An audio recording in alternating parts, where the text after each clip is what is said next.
Cyber সুরক্ষা অধ্যাদেশ ২০২৫ প্রত্যাশা পূরণ করতে পারেনি বলে মন্তব্য করেছেন বিএনপির স্থায়ী কমিটির সদস্য নজরুল ইসলাম খান। দুপুরে ঢাকা রিপোর্টার্স ইউনিটিতে এক সেমিনারে তিনি বলেন, আইনটিতে অনেক অস্পষ্টতা রয়েছে, ফলে আইন প্রয়োগকারীরা এর অপব্যবহার করতে পারবে। বিনা ওয়ারেন্টে গ্রেফতারের যে বিধান রাখা হয়েছে আইন থেকে, সেটি বাতিলের দাবি জানান নাগরিক ঐক্যের সভাপতি মাহমুদুর রহমান মান্না। বিস্তারিত জানাচ্ছেন মনিরুজ্জামান।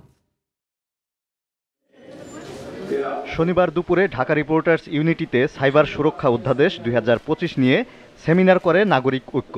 এতে দলটির সভাপতি মাহমুদুর রহমান মান্না বলেন, নতুন অধ্যাদেশে পুরনো কিছু ধারা বাতিল করলেও কিছু বিতর্কিত বিধান যোগ করা হয়েছে। পুলিশকে আপনি আবার বলছেন বিনা পরোয়ানায় গ্রেফতার করতে পারবে, তো পুলিশ সবই তো করতে পারবে তাহলে। অতএব আমরা খুব স্পষ্ট কণ্ঠে বলতে চাই, এই আইন রাখা চলবে না। সেমিনারে অংশ নিয়ে বিএনপির স্থায়ী কমিটির সদস্য নজরুল ইসলাম খান বলেন, নতুন আইনের অস্পষ্টতার কারণে সাধারণ মানুষের হয়রানি বাড়বে। যতটুকু এবং যা যা পরিবর্তন করার প্রয়োজন ছিল সেটা এই অধ্যাদেশের মাধ্যমে অর্জিত হয় নাই।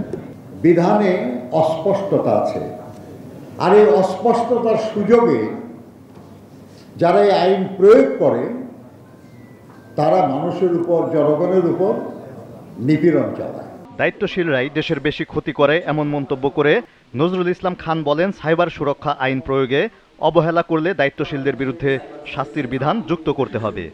তারা যদি তাদের দায়িত্ব পালনে অবহেলা করে কিংবা অপরাধমূলক কোনো কাজে যুক্ত হয়, তাহলে তাদের জন্য শাস্তি হয়, সেই বিধানও যেন প্রত্যেক আইনে থাকে, এরকম একটা দাবিও আমাদের থাকা দরকার। এদিকে আধুনিক ভাষা ইনস্টিটিউটে আলোচনা সভায় বিএনপির স্থায়ী কমিটির আরেক সদস্য ডক্টর আব্দুল মঈন খান বলেন, বিএনপির প্রতিটি পদক্ষেপ জনগণের স্বার্থে ছিল বলেই এখনো টিকে আছে। সেই অখ্যাত মেজর কিন্তু বাংলাদেশ থেকে একদলীয় স্বৈরতন্ত্রকে উৎখাত করে বহুদলীয় গণতন্ত্র পুনঃপ্রবর্তন করেছে।